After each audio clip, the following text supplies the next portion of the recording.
2026, le 10e anniversaire du défi des 5 sommets, cet événement très connu de la population dans Charlevoix, très couru aussi au travers le Québec. Pour en parler aujourd'hui, on a le président de l'événement, Louis-Philippe Dufour-Chang, qui est avec nous. Allô, Louis-Philippe? Allô, très content d'être avec vous. Merci beaucoup d'avoir accepté notre invitation, Louis-Philippe. Merci de m'avoir invité. C'est toujours un plaisir. Écoute, je ne suis pas le plus fort en maths, mais si je comprends bien, 10 ans, 5 sommets, ça fait-tu 50 sommets différents, ça, qui ont été exploités? Ça fait pas 50 sommets différents. À chaque édition, on essaye de trouver un peu de nouveauté. Par contre, c'est sûr qu'il y a des sommets qui reviennent, là, qui sont des classiques. On essaie de faire une petite rotation. Les Monts Mystères, par contre, jusqu'à maintenant, ils sont différents à chaque année. Super. Pour l'été qui s'en vient, pour l'événement de cette année 2026, Louis-Philippe, est-ce qu'on a des nouveautés justement dans la programmation, nouveaux concepts, nouvelles expériences? Qu'est-ce que tu peux nous en dire pour cette année? On a plusieurs nouveautés. Premièrement, cette année, dans les sommets, il n'y a aucun des sommets de l'édition 2026 qui était là l'an passé. On a aussi certains sommets qui n'ont jamais fait partie du défi. Puis la grosse nouveauté de cette année, c'est qu'on ajoute un choix. Contrairement à d'habitude où on sélectionne 5 sommets et que les gens doivent parcourir ces 5 sommets-là, mais cette année, on en a 8. Les gens doivent choisir quand même 5 sommets parmi ces 8-là. Puis à la fin, ils ont un choix entre 2 monts mystères différents avec une conclusion différente à leur énigme. Donc ça ajoute un petit choix aux gens qui peuvent découvrir des nouveaux sommets ou refaire les classiques qu'ils ont appréciés. Donc cette année, on a 10 sommets pour les 10 ans du défi. C'est une très belle nouveauté. Écoute, je me demandais, moi, dans votre processus, quand vous sélectionnez justement des nouveaux sommets, vous faites les approches aux différents propriétaires, promoteurs et autres, est-ce que les gens sont heureux de se le faire demander? On le sait, ça amène quand même des retombées très intéressantes pour les territoires environnants. Donc, quand vous faites une approche comme ça, c'est-tu des négociations qui peuvent être difficiles ou normalement c'est bien perçu et bien accueilli là, des différents secteurs? On n'a jamais eu de négociation difficile. On a des super belles collaborations avec l'ensemble des gestionnaires de sentiers qui font partie du défi. Puis souvent, on s'est approché par certains nouveaux gestionnaires qu'on n'avait pas vraiment eu la chance d'avoir leur montagne dans l'événement. Mais c'est toujours super le fun, c'est toujours super facile. Les communications sont le fun, les retours sont le fun aussi. On essaie de prendre en compte leurs besoins, leurs spécificités à chacun. Fait que, honnêtement, là, on est vraiment chanceux.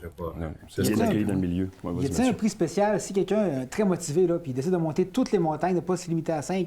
Y a-t-il un prix spécial ou de reconnaissance particulière pour ces athlètes-là? On y a pensé, là, parce que ceux-là qui font les 5 sommets, ils ont leur diplôme. Ceux-là qui font le Mont Mystère, ils ont une mention spéciale. Il y a des prix à gagner. Mais les tops des tops, là, ceux qui décident de faire les 10, on a prévu une médaille spéciale là, juste pour eux, là, pour signer la 10e édition. Est-ce que tu vas la chercher, Phil? Ou... il faudrait que j'essaie. Ça serait un beau défi. Hein? L'année passée, il y avait le spectacle au sommet du Mont-Grand-Fond qui avait été très populaire. Est-ce que ça va revenir encore une fois cette année? Ça revient cette année. On peut confirmer que c'est le 8 août, mais je te vois venir, puis l'artiste ne peut pas être dévoilé pour l'instant. Ça s'en vient, c'est une belle surprise. Les gens vont vraiment être contents, fait qu'ils peuvent réserver leur date, mais on va attendre encore. Fait qu'on, tu ne nous donnes pas une exclusivité aujourd'hui. Là. Même pas d'exclusivité, je suis pas fan. On va s'en souvenir. Oui, on va s'en souvenir. Louis-Philippe, écoute, on fait les 10 ans. Avez-vous une estimation de combien de personnes qui ont pu participer au défi des 5 sommets depuis ces 10 années-là? Puis je me demandais aussi, qu'est-ce qui explique cette longévité-là? C'est une bonne question. J'ai pas de chiffre précis, mais on estime à peu près, là, avec la moyenne d'inscription par année, environ une 50aine de mille de participants. Puis on multiplie ça par le nombre de montagnes par chaque participant.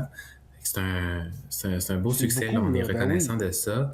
Pour la longévité, on est juste chanceux. On a un territoire qui est exceptionnel. On est tombé dans la bonne région. On a des partenaires qui sont exceptionnels. Puis nos participants, je sais pas pour quelle raison exactement, mais il faut croire qu'ils nous aiment, puis ils aiment le défi, puis ils participent à chaque année. On en a des nouveaux aussi qui arrivent. Mais je pense que c'est une bonne combinaison là, de tout ça. Puis est-ce que la réflexion de se réinventer s'imposait d'elle-même après 10 ans? On essaie toujours de chercher de la nouveauté à chaque année, de voir comment on peut le faire. Mais oui, pour la 10e édition, c'est un peu une réflexion qu'on a eue. On s'est imposé nous-mêmes ce défi-là. Puis c'est pour ça qu'on est arrivé avec une édition un peu plus spéciale. On trouvait que les participants le méritaient. Puis ça fait du bien, là, un peu de nouveau aussi. Si je comprends bien, les remaniements de cette année, c'est pour faire plaisir à la clientèle habituelle, amener quelque chose de spécial en se renouvelant et non pas pour augmenter les statistiques ou aller chercher une nouvelle clientèle. Donc, ce qu'on vous entend, c'est qu'on a déjà un très bel engouement qui ne s'essouffle pas malgré les années. Donc, c'est un peu un cadeau à vos habituels participants, là. Oui, exact. On est en plein là-dedans. On n'a pas vraiment d'objectif d'augmenter là, la quantité de randonneurs. On a une belle moyenne qui permet de faire connaître les sentiers de la région sans non plus ajouter un surachalandage parce que c'est toujours quelque chose qu'on s'assure avec les gestionnaires de sentiers que les sentiers peuvent se le permettre. Fait que c'est vraiment juste un beau cadeau là, à nos participants habituels. Puis évidemment, c'est pas tout le monde comme Phil et moi qui sommes des grands athlètes.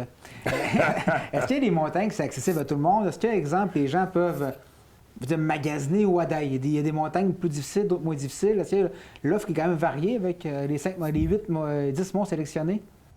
Oui, ça reste toutes des montagnes, on s'entend. Il y a certaines, faut y aller sécuritairement, faut s'écouter.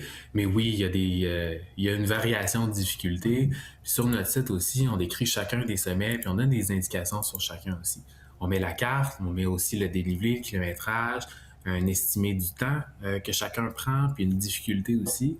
Donc, tu sais, par exemple, souvent on conseille aux gens de commencer par un mont du lac des Cygnes, qui est un peu plus classique, encadré, avec une difficulté qui se fait bien, puis aller graduellement en fonction de comment ils ont trouvé le sommet précédent.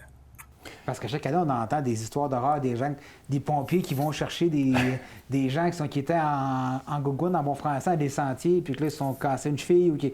Est-ce qu'il y a un guide quand même, un petit guide 101 de comment s'équiper, puis comment bien préparer sa randonnée? Oui, en plus des informations qu'on donne sur les sommets, on a plusieurs choses. On a une page sur notre site Internet qui donne des conseils pour la sécurité en randonnée. On a des vidéos qu'on avait faites en partenariat aussi qui donnent des indications sur l'ajustement du matériel pour les bâtons, le sac à dos, les bottes, la préparation à la randonnée. On a un groupe aussi Facebook avec plein de randonneurs. Fait que les personnes qui sont moins habituées peuvent soit aller chercher des partenaires de randonnée ou aller chercher des conseils aussi si c'est leur première fois, soit sur la difficulté des sentiers, soit sur leur équipement, etc. Puis on est toujours disponible pour répondre aux questions des gens, là, que ce soit via les réseaux sociaux ou par courriel. Donc, avec les années, là, on a pu étoffer quand même l'accompagnement qu'on pouvait donner là, aux randonneurs.